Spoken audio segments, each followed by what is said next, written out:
Olá, seja bem-vindo ao nosso encontro sobre catequese, o catecismo parte por parte, parágrafo por parágrafo, dando continuidade à parte 2, liturgia, que nós estamos vendo. Especificamente estamos vendo os 7 sacramentos, o encontro de hoje, o sacramento da confirmação, que está aí nos parágrafos 1285 a 1321. O sacramento da confirmação, ele está dentro do grupo dos sacramentos da iniciação cristã, com batismo, confirmação e Eucaristia. A instituição, como nós conhecemos muito bem, é que todo sacramento é sacramento porque são sinais sensíveis e eficazes da graça de Deus instituídos por Cristo. A instituição, ela é feita por Cristo. O sacramento da confirmação é um pouco de mistério. Quando é que Cristo de fato instituiu o sacramento da confirmação? Sabemos que ele faz a promessa da vinda do Espírito Santo, por exemplo, em João 14, versículos 15 a 27. Nós temos ali a promessa da vinda do Espírito Santo.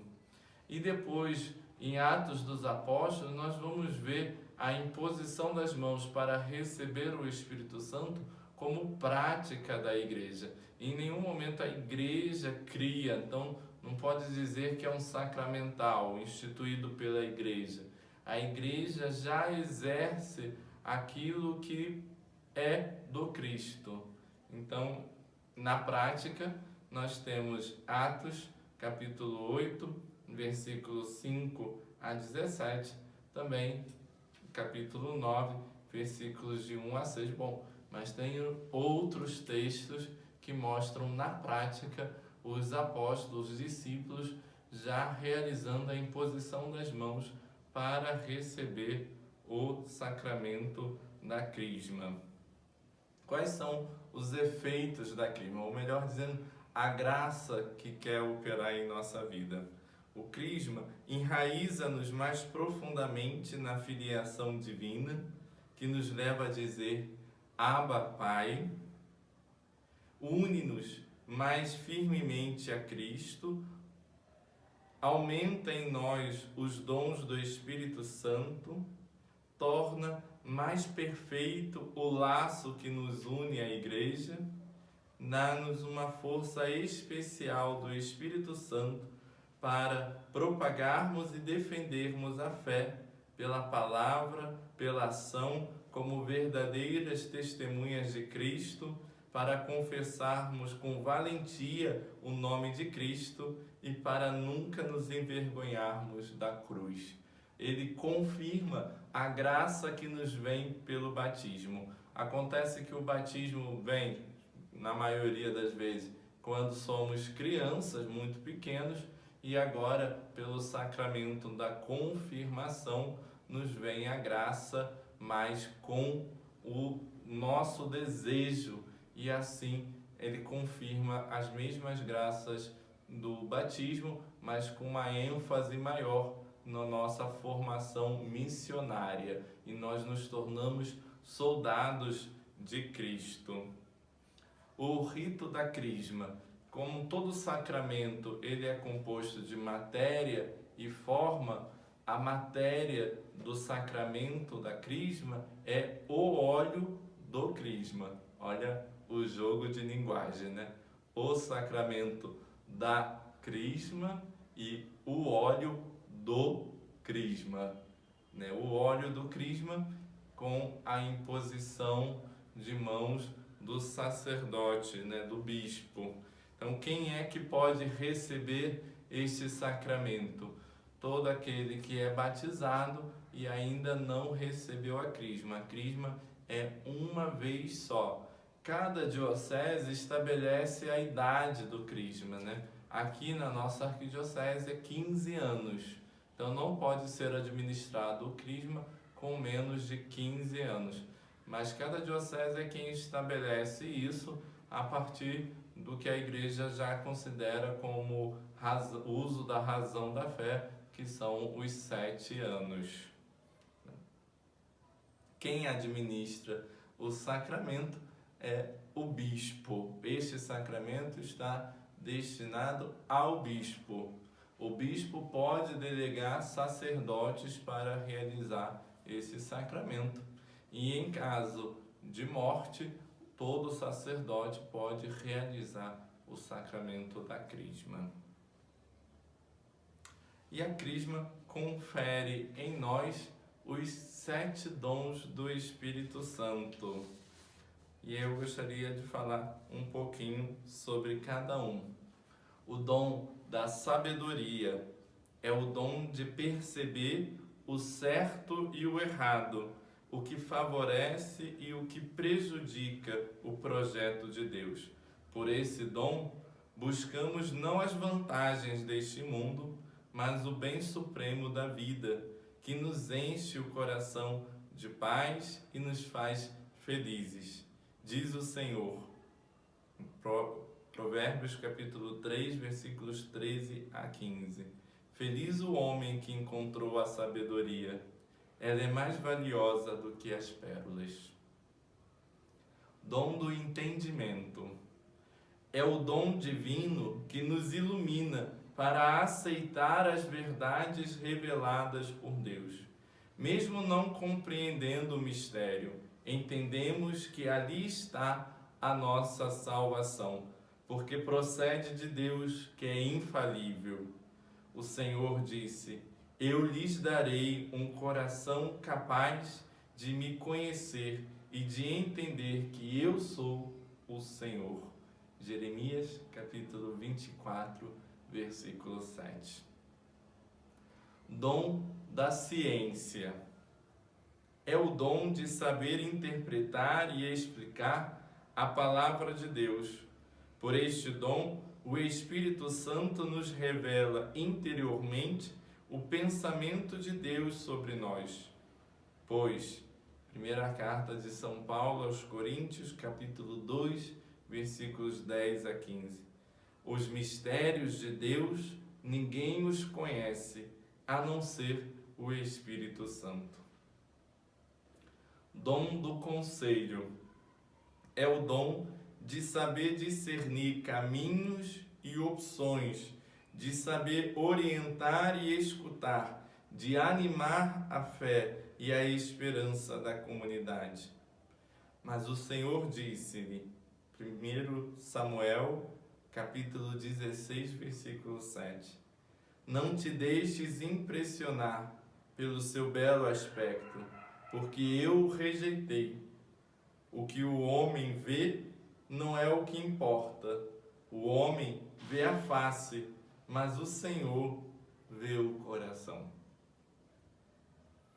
Dom da fortaleza é o dom de resistir às seduções, de ser coerente com o Evangelho, de enfrentar riscos na luta por justiça, de não temer o martírio. São Paulo confiava no dom da fortaleza. Ele disse na carta aos Romanos, capítulo 8, versículo 31, se Deus está conosco, quem será contra nós? Dom da piedade é o dom de estar sempre aberto à vontade de Deus, procurando agir como Jesus agiria e identificando no próximo o rosto de Cristo. É o dom pelo qual o Espírito Santo nos dá o gosto de amar e servir a Deus com alegria. O reino de Deus, Romanos capítulo 14, versículo 17, o reino de Deus não consiste em comida e bebida, mas é justiça, paz e alegria no Espírito Santo. E por fim, dom do temor de Deus. Não quer dizer medo de Deus, mas medo de ofender a Deus. Sendo Ele o nosso melhor amigo, temos o receio de não lhe estarmos retribuindo o amor que lhe é devido. Mais do que temor, é respeito e estima por Deus. Em Deuteronômio, capítulo 6, versículo 4 a 5. Ouve, ó Israel, o Senhor nosso Deus é o único Senhor. Amarás o Senhor teu Deus de todo o teu coração, de toda a tua alma e com todas as tuas forças.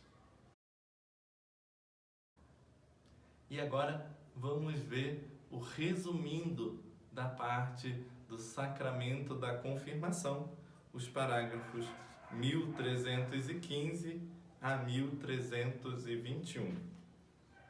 Tendo ouvido que essa Maria acolhera a palavra de Deus, os apóstolos que estavam em Jerusalém enviaram-lhes Pedro e João. Estes, descendo até lá, oraram por eles, a fim de que recebessem o Espírito Santo, pois ele ainda não descera sobre nenhum deles, mas somente haviam sido batizados em nome do Senhor Jesus. Então começaram a impor-lhe as mãos, e eles recebiam o Espírito Santo.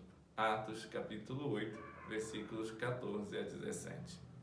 A confirmação aperfeiçoa a graça batismal e é o sacramento que dá o Espírito Santo para enraizar-nos mais profundamente na filiação divina, incorporar-nos mais firmemente a Cristo, tornar mais sólida a nossa vinculação com a Igreja, associar-nos mais à sua missão e ajudar-nos a dar testemunho da fé cristã pela palavra acompanhada das obras. A confirmação, como o batismo, imprime na alma do cristão um sinal espiritual ou caráter indelével, razão pela qual só se pode receber este sacramento uma vez na vida. No Oriente, este sacramento é administrado imediatamente depois do batismo. É seguido da participação na Eucaristia, tradição que põe em destaque a unidade dos três sacramentos na iniciação cristã. Na Igreja Latina, administra-se este sacramento quando se atinge a idade da razão, e normalmente se reserva sua celebração ao bispo, significando assim que este sacramento corrobora o vínculo eclesial. Um candidato à confirmação que tiver atingido a idade da razão deve professar a fé, estar em estado de graça, ter a intenção de receber o sacramento e estar preparado para assumir sua função de discípulo e de testemunha de Cristo na comunidade eclesial e nas ocupações temporais. O rito essencial da confirmação é a unção com o santo crisma na fronte do batizado, no Oriente também sobre outros órgãos dos sentidos, com a imposição da mão do ministro e as palavras: recebe por este sinal o dom do Espírito Santo. No rito romano, o selo do dom do Espírito Santo no rito bizantino. Quando a confirmação é celebrada em separado do batismo, sua vinculação com este é expressa, entre outras coisas, pela renovação dos compromissos batismais. A celebração da confirmação, no decurso da Eucaristia, contribui para sublinhar a unidade dos sacramentos da iniciação cristã. E é isso, terminamos por hoje. Até o próximo domingo com o sacramento da Eucaristia. Deus abençoe todos vocês.